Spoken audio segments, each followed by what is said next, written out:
From the heart of the Low Country in South Carolina, it's the Take Two podcast, where we take theology to the next level. All right, well, welcome back to Take Two, where we give you our two takes.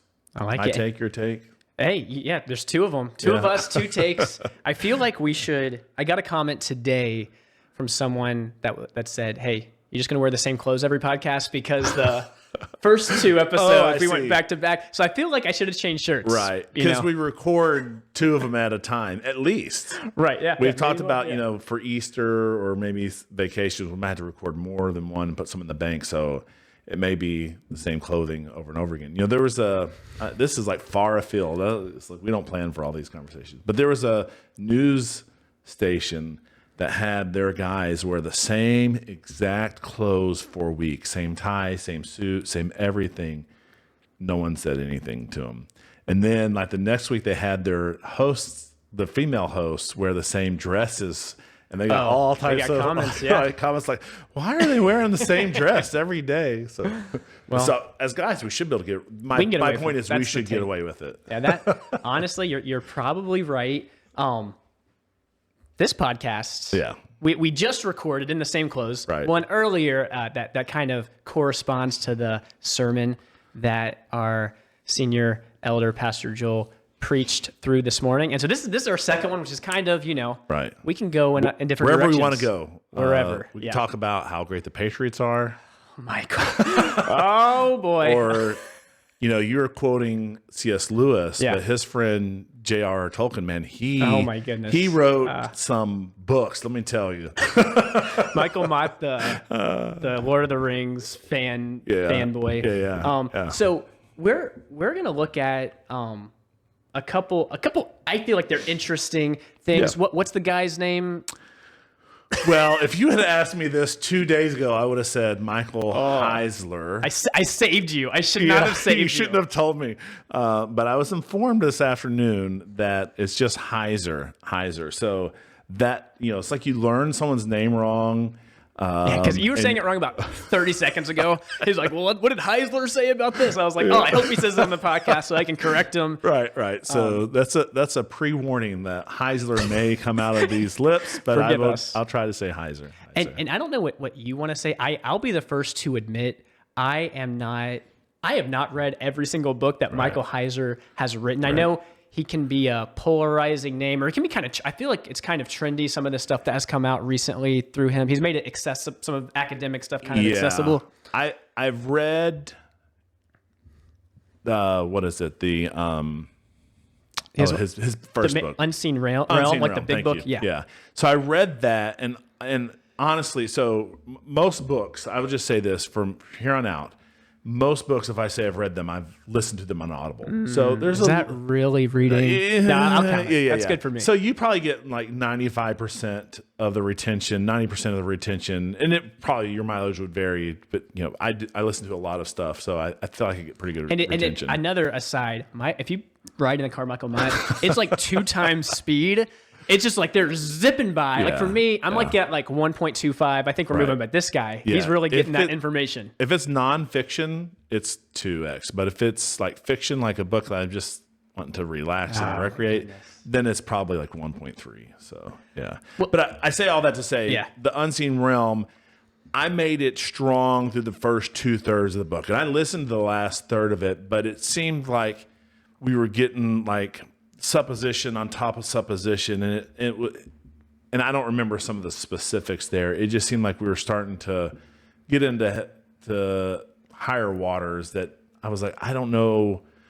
Like there were some things like, I never thought about that. Like he made some points about the Tower of Babel that I hadn't considered before, and so there is good there, but I feel like there might be some things that are too speculative to me. Yeah, and maybe if I did all of the academic work that he did in ancient Near Eastern culture and stuff, maybe that wouldn't be. Maybe I'd go, you're right there. You just hate to endorse everyone's work without knowing it really, really well. Right. And I would definitely say the same thing. And what I do like about Michael Heiser is that his desire is to read the Bible with fresh eyes, not bring our Western culture or suppositions, but let the Bible truly speak for itself and kind of understand the culture of an ancient Jew, their worldview, the place, setting, all of that stuff, which I find valuable. And I think we should take that into account. But like you're saying, it's not, at some of this stuff, I'm like, oh, not that if I've never heard it, it's not good, but it might be a lot of speculation. But there are some things I'm like, oh, I've never thought about it that way. And then other things I think we'll talk about that I was like, oh, I didn't realize this was like an earth-shattering moment. Right. Yeah. So I remember the first time that I ever heard of this guy, Heiser, that it was in I think it was Theology Matters, a Facebook forum that I'm a part of, and people were talking about the divine council and divine beings other than God. And I was like, what are you talking about? Like, I thought we were monotheists here. Like, what are we talking about divine things? Oh, well, you got to read this book, Unseen Realm, because there are other divine beings. And I was like, there's only one God. Oh, yeah, there's only one God, but there are other divine beings. I was like, what? So even from the start, there was kind of this, why are we confused? What I felt like is taking words and confusing them. But when I read it, it was like, this isn't anything new. It's what I had always understood. It's just, some of it was just using different language to describe what I had already kind of understood the Bible to say. I think that's a good way to put it, that the cultures are so different, terminology, there's not a perfect one-to-one correlation for some of these words, but we can kind of jump into it and see what it is. And I kind of want to start off where you just said divine counsel, that he talks about this divine counsel. What's that mean? So I just want to run briefly through some scripture passages. And the first one that I'll point to is this passage in 1 Kings. We have 1 Kings 22, verses 19 through 23. We've got King Ahab. He's of Israel, Samaria, talking to King Jehoshaphat, and they're trying to go to battle, thinking, should we do this? And there's this prophet, Micaiah. I don't know if I'm saying the name right. But basically, he has a vision, and he sees the Lord sitting on his throne and all the host of heaven standing beside him. So this phrase, the host of heaven, that it's not just Yahweh, there's others with him, and they're on his right hand, on his left. And the Lord said, who's going to entice Ahab that he may go up and fall in this battle? And one of these beings said one thing, and another said another. So we see this, there's some discourse, like they're having debate, like maybe you should do this, or I'll do this, or whatever it is. And so there's kind of this idea that, God is on his throne, and there's these other beings, this council. In Job 1, we're familiar with, Satan is coming up. So Job 1 verse 6 says, now there was a day when the sons of God, this is an important phrase in Heiser's work, came to present themselves before the Lord, and Satan also came among them. And the Lord said to Satan, from where have you come? Satan answered the Lord and said, from going to and fro on the earth and walking up and down on it. The point there is that the sons of God came to present themselves before the Lord with Satan. So we know there's some other stuff going on. And then Psalm 82 is one more. I won't go through all of these, but Psalm 82 says, God has taken his place in the divine council. In the midst of the gods, he holds judgment. I think I'm reading from the ESV, so I don't know how much that colors things. Verse 6 says, I said, you are gods, lowercase g, sons of the Most High. So sons of uppercase, it's not this uppercase, it's not Elohim in Hebrew, but sons of the Most High, all of you. Nevertheless, like men, you shall die. So he's talking about these gods. They're sons of the Most High, but they're going to die. Divine counsel. So it might be a little confusing. That's not typical language that we might refer to other people. So this is what Heiser points to, that it seems like, okay, this is not the Trinity. I would agree with him there, that these other people are not the Trinity, but something else is going on. Right. Yeah, and I think probably for you and for me, most of these passages we would have understood the same way Michael Heiser would have, that there are angelic / demonic beings that have the right, the privilege to be in God's presence and, talk to him. We read in Job where Satan or the accuser, someone who is not a man, but not God, So we would say, a demon who's going up to God and is able to, interact with God and talk with God. And we see this prophet, getting this, basically a strange message. Like, I'll go down and I'll give him, this confused message or and change what he's saying. So that's how I grew up, thinking that there were these angels and, you read like cherubim and seraphim. Yeah. They have different roles. There's like different kind of, Right. I don't know if ranking, like there's a tier, they have different responsibilities. Right. You got these things. Archangels. Yeah. You got these things in Ezekiel that have like these 6 wings. You have these things in Revelation that are covered with eyes and stuff. Those were all explained to me growing up, and I still believe today, some type of angelic being, different role, like you said, different roles, maybe different ranks, different responsibilities, but all non-physical beings. But we never called them divine beings or gods growing up. We just called them angels because I think in English, that's the word you use. It comes out of Greek to be a messenger for something. So angelos is someone who's a messenger, but in English, it's just angel is really any non-physical being. Yeah. I think that's a good way to put it, that we kind of already work with these categories. I think maybe a question we can look at the end is like, does this mean we should start saying sons of God? And, Right. Is that more confusing, or is that just being faithful to biblical texts? Or, does it depend on who you're talking to? Do you have an hour to caveat your conversation? Right. There's a lot of other texts we could look at that I'm not necessarily going to. Psalm 8, there's a bunch of different Psalms that talk about these heavenly beings. And maybe there's a footnote that it's, the sons of God. Daniel talks a lot about watchers or the Prince of Persia. Yeah, that was another key thing when we were, I remember being in youth group and reading Daniel kind of for the first time, where you're paying attention. You're like, whoa, this angel was stopped from coming and giving Daniel this message. Like, how does that work? Like, isn't God omnipotent? Couldn't he have just said? But somehow God allows these angels to struggle against each other some way, somehow. Yeah. And there was one that was given providence over Persia.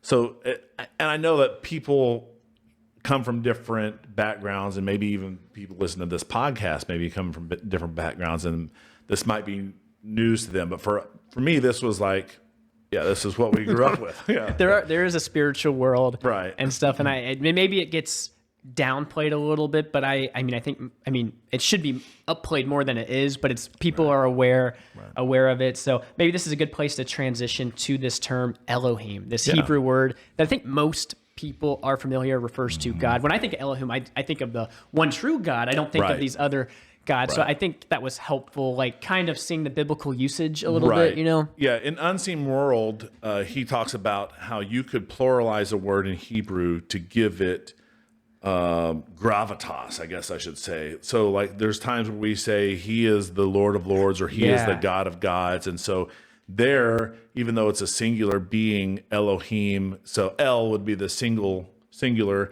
plural would be Elohim.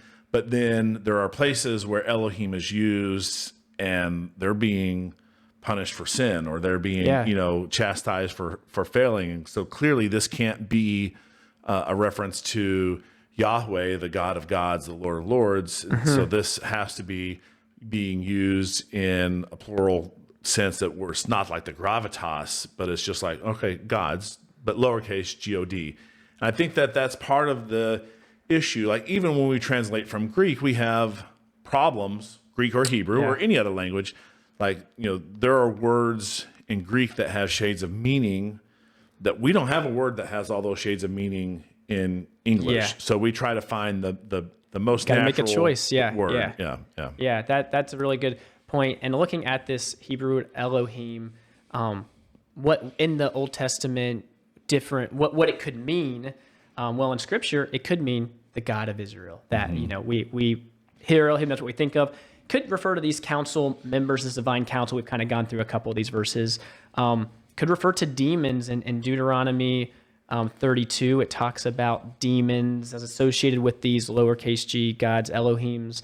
The one that's a little bit kind of tricky or kind of unusual, I would say, is I don't have the reference off. I don't think I do you see it there? It's when Saul. You don't have the verses? Yeah. I can get it. You want me to read it? Yeah, while you're turning there, the context is, Saul is really conjuring up the spirit of Samuel, right? Yeah. And the word there is Elohim when Michael gets there.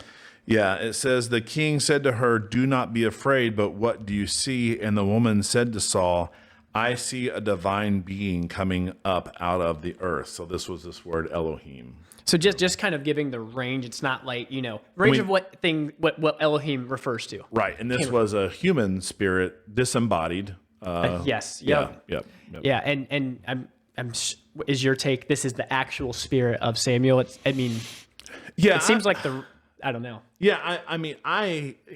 Things that we'll talk about later on, there's always questions because for us, our nature is flesh and spirit. That's the nature of a human.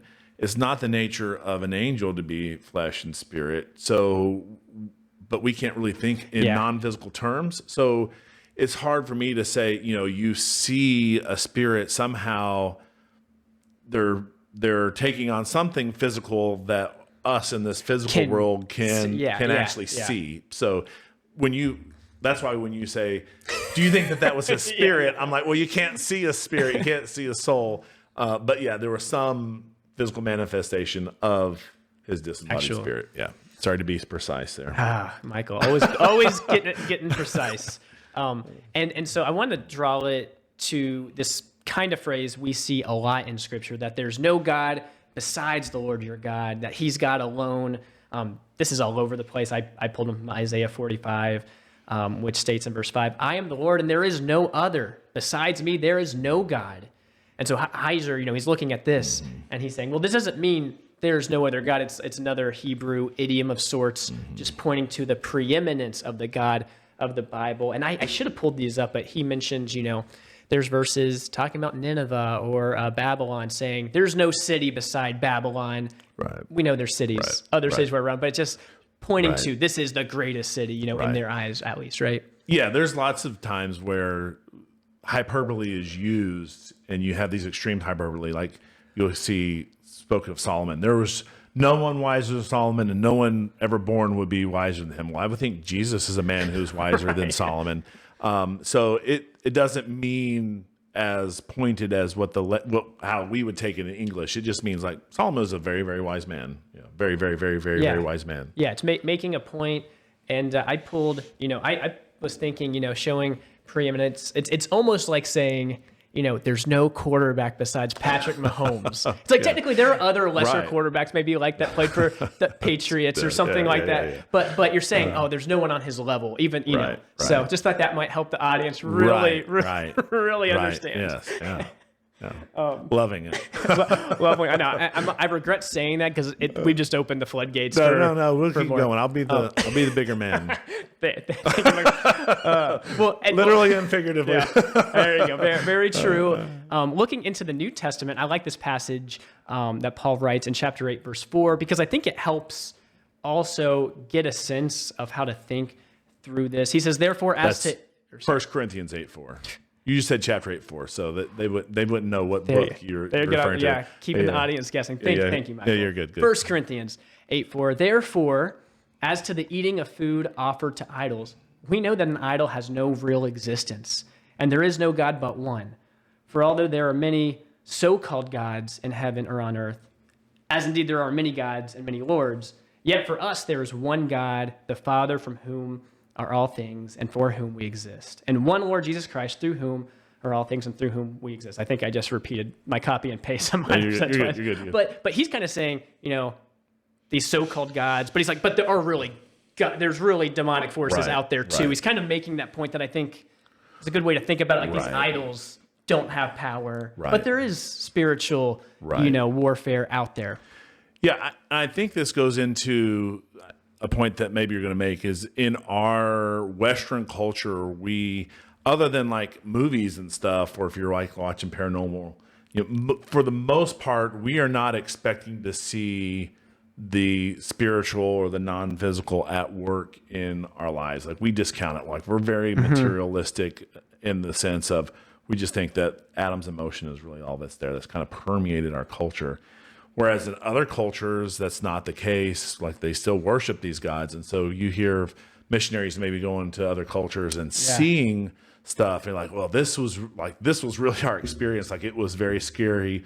This happened. And we think that, these people are worshiping like true demons types of things. So, yeah, I think that's a good way to frame it with our culture. It's like you were saying at the beginning, I'm aware of these things, but sometimes I don't live in that reality as much. I'm in this physical world, and I need to keep those things in mind because I don't know what you would say. Going through a lot of these initial thoughts, I can kind of get on board with it's like a vocabulary thing that doesn't translate well into our English language. We're probably not going to start talking about these different gods and sons of gods and things. So I think that might actually be confusing. Right, and I think that Heiser and some of his bigger proponents, they try to, and this is what it seems to me. I'm not trying to disparage anyone, but it seems like they're trying to make a bigger deal out of this maybe than what it is, and they are kind of in the space where the language doesn't really fit. And like those first folks who were saying, well, there are other divine beings. Well, divine in English has a specific meaning that I would not attribute to Michael or Gabriel or a seraphim or anything. That to me, there's only one God. And then they would say, they'd be quick to say, yeah, there's only one actual, eternal God. But then, so I think there's this play here in language. But that said, we can always do good to recognize that we do not fight against flesh and blood, but we're, against, spirits and, all the things at the end of Ephesians 6. If I work myself into that, I might be able to quote it, but I'm not going to, I'll spare you all for me trying but the rulers and the powers and, Yeah. It's great to it's so easy just to forget that thing. I feel like you look at different, people who profess to be Christians, and a lot of them are Christians, that you can run really far into that world too and say some or you can attribute crazy things to the spiritual world. Maybe true, maybe not. Hard to say. So I think on there, at its essence, I agree a lot with Heiser, whether practically how that works itself out or not. From there, he gets into a lot of interesting stuff that I don't know where we want to spend time on. I mean, he talks a lot about this big storyline of the Bible starting in Eden. He talks a lot about the image of God. He talks a lot about these different rebellions and falls, and then Christ restoring that. So I don't know where we spend some time. Yeah, again, because you and I listened to I think the same videos that were posted on YouTube. Yeah. And even in bringing up the story of Eden, he says, me growing up, I thought Eden was all of creation. And I don't understand that. Like Adam and Eve are kicked out of Eden, right? Where'd they go? Yeah. And what was true in Eden where everything was lush and, they had work to do, but they didn't have to. In some ways, there weren't thorns or weeds or something that somehow when we come out of Eden, now man's work is multiplied. Like I don't understand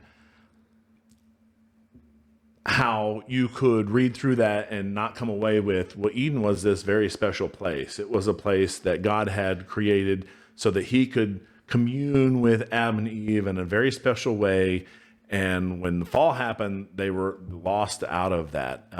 But he does. And then he talks about some language being associated with Eden, like the mountains and rivers, because at least in this culture, this is where they thought the gods lived, like in the mountains and in the waters, places that were, basically unattainable by man. So I didn't know what else you had to say about Eden. No, I don't have a lot. I do like some of that. I like it when people are trying to connect the big picture of all of these things. And, I've read different things specifically by like D.A. Carson on Eden is this mountain garden. And I think a lot of that kind of stuff is compelling. I'm like that. One thing he said that I was like, this is something I've never heard, and I'm not a Hebrew scholar, but in Genesis 1:26 and 27, I guess we should pull it up, but he talks about this being a reference to the divine counsel, which, when I hear that, my guard's kind of up, but I mean, I don't remember how he, really developed that thought. Verse 26 says, then God said, let us make man in our image after our likeness. He says that he thinks is the divine counsel. I was always brought up thinking that was a reference, a clearance to the Trinity. And let them have dominion over the fish of the sea and over the birds of the heavens, over the livestock and over all the earth and over every creeping thing that creeps on the earth.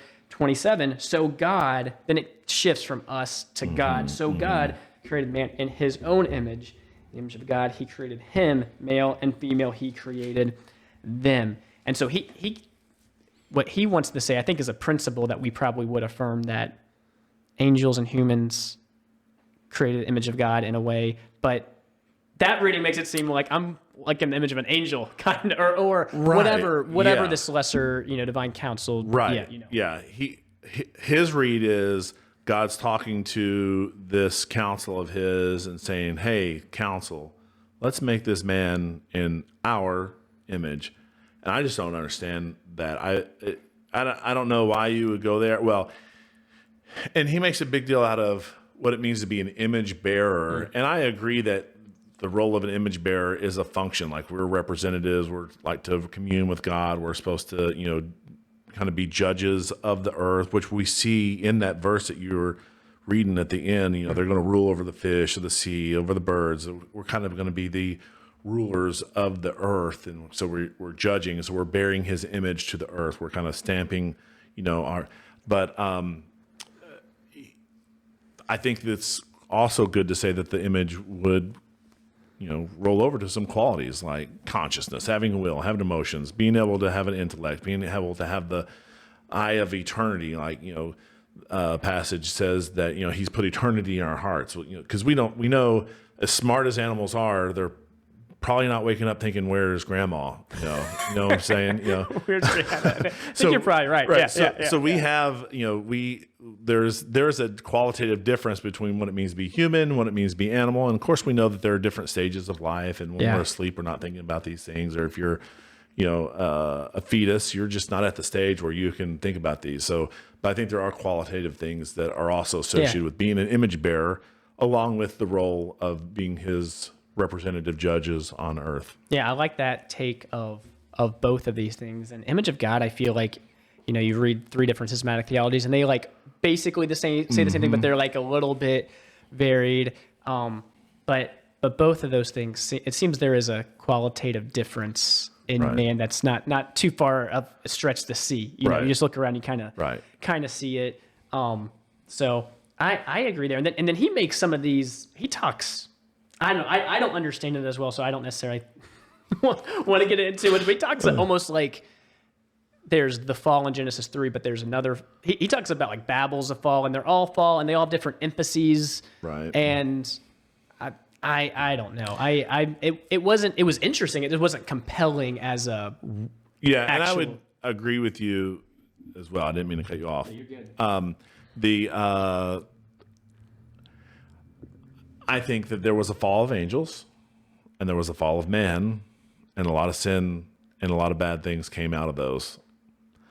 I don't know why we would, as definitive as we can nail it down with adding, because he broke it up into different things, almost as if to say, in the fall, death came from Adam, but there's no guilt in Adam, and maybe we pick up guilt in another one of these. And the part I was like, my alarm bells were like, this is scaring me a little bit. This seems different, but I think he would say there is guilt, it's just not in Adam. But I'm like, we'll get to Romans 5 in a few weeks. I feel like that's a pretty big deal. But I'm sure he has some. I don't want to say he doesn't believe that. It could be just a language thing. It could be, exactly. I don't want to say anything against him that I have not fully vetted all of his arguments and that kind of thing. So I don't want to say anything against him there. But anything else you're just dying to? I liked the stuff we talked about, because I think that is important. It is good to know we don't wrestle against flesh and blood. Right. I didn't know if you were going to say anything about the Tower of Babel, and I don't remember all the details because it's been a bit since I read The Unseen Realm. But I do remember him bringing out how this tower was supposed to basically mimic the place or the dwelling of the gods, because it always kind of confused me as to why we're building a big tall building and that's so upsetting to God that he's going to judge them and confuse their language, when I'm sure we have buildings today that are taller than that. But it was kind of there may be a listener out there who's like, oh, you've missed this really important part, Michael, and I would be happy to receive that. But from what I remember, it was basically saying, like, hey, we're going to become the council ourselves. Like, we're going to rule over this. We're going to create this mountain that, almost like Mount Olympus, where the gods can dwell. And we're going to ascend to being equal to that. And God's like, no, you're not going to do that. Anything else that you picked up on there? I can't remember the top of my head specifically with that, but I think he did say something along those lines, even saying, in Genesis 3, it's, man trying to become like God there. This is another like recapitulation or something in a way of doing that same thing. Genesis 6 is kind of the other way, angels coming down to, and it's like all kind of a similar thought that's repeated over and over again. I think, future episode, maybe we'll look a little bit more at the beginning of Genesis 6 there and just go over the views. I don't know. It's hard to be super, super dogmatic with what we're given, but I think it's interesting nonetheless. But really, I don't think I've got anything else I want to add at this point. Okay. So you're saying in the future we might talk about the Nephilim? Yes. Okay. I always say this Nephilim? word. Nephilim. Because he said Nephilim. I think, I don't know if there is that U in there. I don't know. I'm not a Hebrew, guy. But because the E in English comes from so many different languages. Because it can be a or a like a schwa vowel or an E. Yeah. So we can. We'll have a couple takes on the pronunciation. Because I noticed he pronounced it Nephilim. That's how he did. Yeah. And I grew up hearing people say Nephilim, but it's in the middle of Arkansas, so it's probably right. You should ask Michael how he says acorn. He's on the fence. I'm not on the fence. So this should not be controversial. If you're listening to this, how do you say acorn? It's pretty simple. Acorn. Right. Now, Michael. Well, I will say that for don't try to justify it. Don't try to give some history. I don't want to give my age away, but for the last several years, I would also have pronounced it acorn. But I have recently come across evidence that suggests that acorn might possibly be the correct pronunciation. You and Clayton Hawk. I'm going to make the same argument that it's not a different language, but it's confusing. It's like you're saying gods and I'm saying angels. Just say acorn. Right. Well, it comes from this word, a Dutch word, aker, which means a fruit. And so close to the Dutch pronunciation, acorn. Maybe they should have spelled it A-C-E-R-N, but then probably someone would have made the C soft, like acern or something. Oh, we would be in so much trouble if that happened. Yeah. So it's all good. It's language. It's all good. It's fluid. I think that's all I got. that's all I got. So we'll be back next week with Romans 3 on Tuesday. So I say Romans 3. The third installment of Romans. All right. Well, that's my take. So you should read the word and find your own take. See ya. Thanks for listening to Take 2. Find us wherever you find podcasts and on YouTube for those who want to watch our videocast.